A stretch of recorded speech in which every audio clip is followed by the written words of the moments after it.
Hi friends, അപ്പോൾ ഇന്ന് നമ്മുടെ ഇവിടെ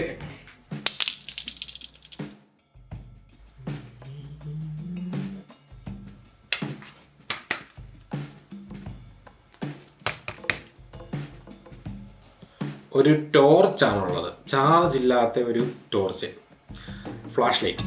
അപ്പോൾ ഇതിന് ചാർജ് ഇല്ലാത്തതിന് കാരണം എന്താണെന്ന് ചോദിച്ചാൽ ഇതിൻ്റെ ചാർജ് ചെയ്യുന്ന അഡാപ്റ്റർ കാണാണ്ട് പോയി. അതുകൊണ്ട് തന്നെ ഇതിനകത്ത് ഇപ്പോൾ കിടക്കുന്ന ഈ nickel metal hydrate battery charge ചെയ്യണമെങ്കിൽ ഞാനിത് വേറൊരു ടോർച്ചിനകത്ത് കൊണ്ടിട്ട് ചാർജ് ആക്കിയിട്ട് എന്നിട്ട് കൊണ്ട് ഇതിനകത്തിടണം. അപ്പോൾ നമ്മളെന്തായാലും ഇന്ന് ചെയ്യാൻ പോകുന്നത് ഈ ടോർച്ച് നമ്മളൊന്ന് അപ്ഗ്രേഡ് ചെയ്തിട്ട് ഒരു ലിഥിയം അയോൺ ബാറ്ററിയാണ് നമ്മൾ ഇതിനകത്ത് വെക്കാൻ പോകുന്നത്. ഓക്കെ, അപ്പോൾ ചാർജ് ചെയ്യാനായിട്ടുള്ള ഒരു ബോർഡൊക്കെ വെച്ച് ഇത് നമുക്ക് മൊബൈൽ ചാർജർ വെച്ച് ചാർജ് ചെയ്യാവുന്ന രീതിയിൽ ഈ ടോർച്ച് നമ്മൾ മാറ്റാൻ പോവാണ്. അപ്പോൾ ഈ ബാറ്ററി ഇത്രയും വലിയ ബാറ്ററിയിൽ നിന്ന് കിട്ടുന്നതിനേക്കാൾ നല്ല അടിപൊളി വെട്ടവും അതുപോലെ തന്നെ ചാർജിങ് സൈക്കിളും കൂടുതൽ കിട്ടും നമുക്ക്. അപ്പോൾ നമുക്ക് ഇന്ന് നമ്മുടെ ടോർച്ച് അപ്ഗ്രേഡ് ചെയ്യാം. ഓക്കെ, അപ്പോൾ നമുക്ക് നമ്മുടെ ടോർച്ച് അപ്ഗ്രേഡ് ചെയ്യാനായിട്ട് ഞാനിവിടെ യൂസ് ചെയ്യുന്നത് ഇതുപോലൊരു 18650 ഒരു ലിഥിയം അയോൺ ബാറ്ററിയാണ്. അപ്പോൾ ഇതൊരു 4300 mAh ഒരു ബാറ്ററിയാണ്. ഓക്കെ, അതുപോലെ തന്നെ ഈ ബാറ്ററി ചാർജ് ചെയ്യാനായിട്ട് നമുക്ക് ഇതുപോലെ ചെറിയൊരു ചാർജിങ് ചിപ്പ് ആവശ്യമുണ്ട്. ഇത് നമുക്ക് സാധാരണ ഇലക്ട്രോണിക് സ്റ്റോറിലൊക്കെ മേടിക്കാൻ കിട്ടുന്ന ടൈപ്പ് ഇതുപോലത്തെ ബാറ്ററി ചാർജിങ് ചിപ്പാണ്. അപ്പോൾ ഈ ഒരു ടോർച്ചിൻ്റെ ഈ ബാക്കിലത്തെ ഈ അടപ്പിനകത്തായിരിക്കും നമ്മൾ ഈ ചാർജിങ്ങിനായിട്ടുള്ള സെറ്റപ്പൊക്കെ ഇതിനകത്ത് ചെയ്യാനായിട്ട് പോകുന്നത്. അപ്പോൾ എന്തായാലും നമുക്ക് ഈ ഒരു സ്പ്രിങ് എങ്ങനെ ഊരി മാറ്റിയെടുക്കാം. ഇനി നമുക്ക് ഈ ഒരു ചിപ്പ് ഇതിനകത്ത് സെറ്റ് ചെയ്യാനായിട്ടുള്ള ഒരു ഇടയൊക്കെ നമ്മളൊന്ന് ഉണ്ടാക്കിയെടുക്കണം. ഓക്കെ, അപ്പോൾ ചിപ്പിനകത്ത് ഇപ്പോൾ കറക്റ്റായിട്ട് ഫിറ്റ് ആകുന്നുണ്ട്. ഇതിൻ്റെ ബാക്ക് സൈഡിൽ നമ്മൾ ചെറിയൊരു ഹോൾ ഉണ്ടാക്കണം നമ്മുടെ ചാർജ് ചെയ്യാനായിട്ടുള്ള പിന്നെ കണക്ട് ചെയ്യാനായിട്ട്.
അപ്പോൾ നമ്മളങ്ങനെ നമ്മുടെ ടോർച്ച് ലൈറ്റിനകത്ത് ലിഥിയം അയോൺ ബാറ്ററി വെച്ചു. അപ്പോൾ ഞാനിവിടെ യൂസ് ചെയ്തിരിക്കുന്നത് 18650 ബാറ്ററിയാണ്. ഓക്കെ, അപ്പോൾ ഞാനിവിടെ ഈ USB പോർട്ടിൻ്റെ തൊട്ട് മേളിലായിട്ട് 2 ഹോളുകൾ ഇട്ടിട്ടുണ്ട്. അതൊരു റെഡ് ലൈറ്റും ഗ്രീൻ ലൈറ്റും കത്താൻ വേണ്ടിയിട്ടാണ്. നമ്മൾ ചാർജിങ്ങിന് പ്ലഗ് ചെയ്യുമ്പോഴത്തേക്കും റെഡ് കത്തും, ഫുൾ ചാർജ് ആകുമ്പോൾ ഗ്രീൻ ലൈറ്റ് കത്തും.